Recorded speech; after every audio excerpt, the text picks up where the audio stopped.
নীলা বাসায় গিয়ে সেদিন তার মাকে শ্রাবণের মায়ের সব খুলে বলল এবং মায়ের কাছে রান্না শিখতে চাইলো। তবে একদিনে যেহেতু সব শেখা সম্ভব না, তাই নীলার মা নীলাকে একদিন পরে রান্না করে নিতে বললেন। নীলাও সেটা ভালো মনে করলো।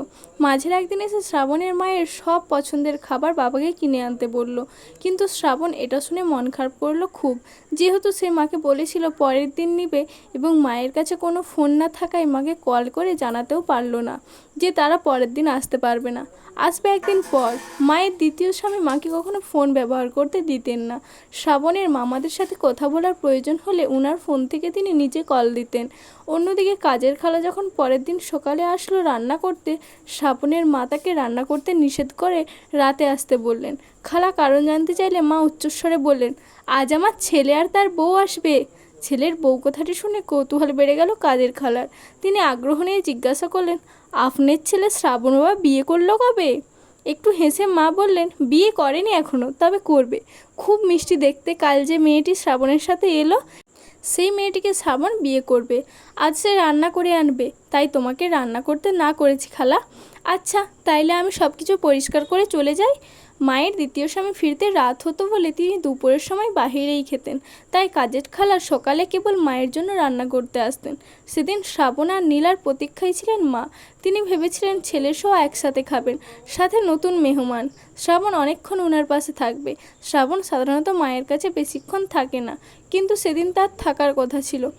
সকাল 10টার পর থেকে মা শ্রাবণ আর নীলার জন্য প্রতীক্ষার প্রহর গুনতে থাকলো আর নানা কিছু ভাবতে লাগলেন। অনেক দিন পর সেদিন মাকে অনেক খুশি মনে হলো। সময় গড়াতে গড়াতে 10টা 30, তবুও দেখা মিলল না নীলা শ্রাবণের। মা চেয়ারে বসে আবার ছেলের কথা ভাবতে লাগলেন।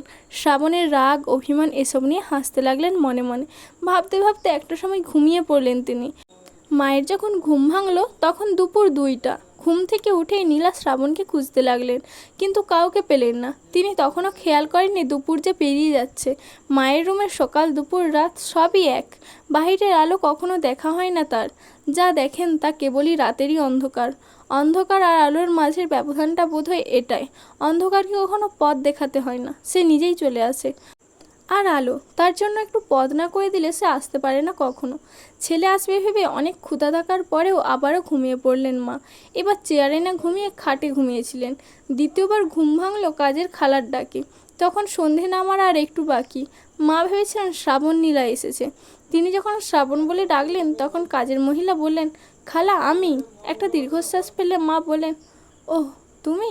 আমি আরও ভাবলাম শ্রাবণ নীলা এসেছে। কাজের খালা নীলা শ্রাবণ না আসার কথা শুনে অবাক হয়ে গেলেন আর বললেন, কি কন খালা, তারা আসেনি আজ? মা খুব ক্লান্ত এবং মলিন সুরে বলল, না খালা, হয়তো কোনো কাজে আটকে গেছে। মায়ের ক্লান্ত মুখ দেখে কাজের খালা জিজ্ঞাসা করলেন, আপনি কিছু খাননি সকাল থেকে? প্রশ্নটা শুনে কিছুটা চুপ হয়ে গেলেন মা, কিছুটা লজ্জায় এবং কিছুটা আফসোসে। তবুও প্রচণ্ড ক্ষুধা বুকে চেপে বললেন, ক্ষুধা লাগেনি তেমন, আর আমি তো ঘুমিয়েই ছিলাম। তুমি কখন এলে খালা? এই তো কিছুক্ষণ আগে। কাজের খালা বুঝতে পেরেছিলেন সব। কতটা ক্ষুধা নিয়ে ছেলের হয়ে কথা বলছেন মা। আপনি একটু বসেন, আমি রান্নাটা তাড়াতাড়ি শেষ করি। এই কথা বলেই তিনি রান্নাঘরে চলে গেলেন আর মায়ের জন্য আফসোস করতে লাগলেন। মা তখন বিছানায় বসে কাঁদছিলেন। 15-20 মিনিট পর কাজের খালা যখন মায়ের রুমে আসলেন, মা তখন নামাজের বিছানায়। উঠে আসতেই কাজের খালা বললেন, লন খালা, রুটি আর ডিম ভাজি। আর কতক্ষণ উপোস থাকবেন? মাকে কিছু না বলতে দিয়ে তিনি বলতে লাগলেন, বুঝছেন খালা, কখনো বেশি আশা করবেন না। বেশি আশা করলে মন খারাপ হয়। বলে তিনি আবার চলে গেলেন। মায়ের চোখে তখনও পানি। জীবনটাই এমন, যেখানে প্রত্যাশার পরিমাণ অনেক বেশি থাকে, সেখানে ফলাফল থাকে শূন্যের ঘরে, কিংবা তারও কম, ঋণাত্মক। সেদিন রাতে মা আর তেমন কিছু খাননি, খেতে পারেননি। বারবার ছেলের কথা মনে করে কেঁদেছিলেন। নিজেকে সান্ত্বনা দিতে কাজের মহিলাকে পাশে বসিয়ে বললেন, জানো খালা, এই যে আমি কাঁদলাম, তুমি কি ভেবেছো ক্ষুধা পেয়েছে বলে করেছি? আসলে অনেক বছর শ্রাবণ আমার সাথে হাসি খুশি মনে খায় না। আমারই তো ছেলে, অথচ অনেক দূরে থাকে। মাঝে মাঝে আসে, কিছুক্ষণ থাকে, আবার চলে যায়। কখনো আমার সাথে হেসে কথা বলেনি। শ্রাবণের মায়ের না বলা কথা বুঝতে দেরি হলো না কাজের খালার। তাই থেমে যাওয়া কথা থেকে তিনি বললেন, বুঝি খালা, সব বুঝি। আমার 2 পোলা বিয়ে করে কই কই থায়ে আমার খোঁজও লয় না। শ্রাবণ মামার তো তাও আসে, আর আপনার আমার দুজনের হিসেব আলাদা। তাও আপনিও মা, আমিও মা। থাক, কি আর করবেন।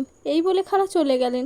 পরের দিন সকাল ঠিক 10টায় শ্রাবণ এবং নীলা আসলো মায়ের কাছে পছন্দের সব খাবার নিয়ে। মা তখন ঘুমোচ্ছিলেন। দিনের প্রায় সময় মা ঘুমিয়েই থাকেন।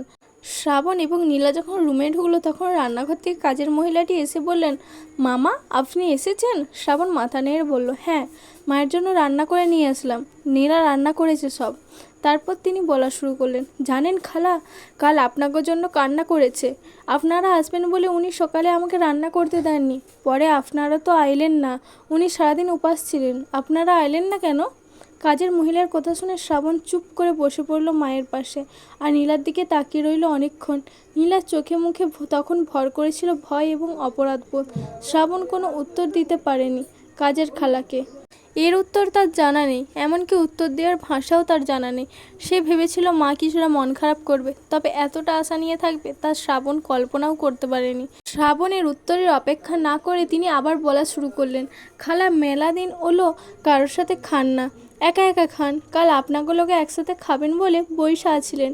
এসব শোনার পর নিজেকে আরও অপরাধী মনে হতে লাগলো শ্রাবণের।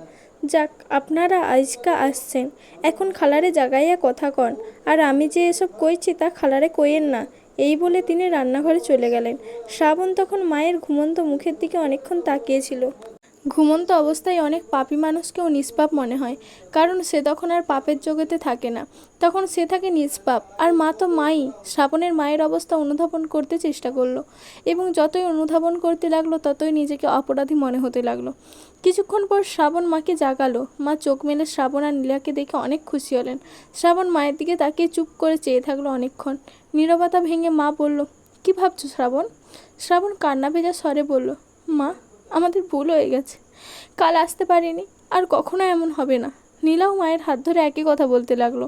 মা দুজনের অনুশোচনা দেখে মুচকি হেসে বললেন, আর তোমরা এমন করছো কেন? কাল আসনি তো কি হয়েছে? তোমাদের তো কাজ থাকতে পারে, আমি কিছু মনে করিনি। তবুও নিজেকে সান্ত্বনা দিতে পারলো না শ্রাবণ। সে মাকে কথা দিল সেদিন থেকে সে মায়ের সব কথা রাখবে, এবং রেখেও ছিল। মাকে বলেছিল নীলাকে সে বউ বানাবে। নীলাকে বউও বানিয়েছিল শ্রাবণ।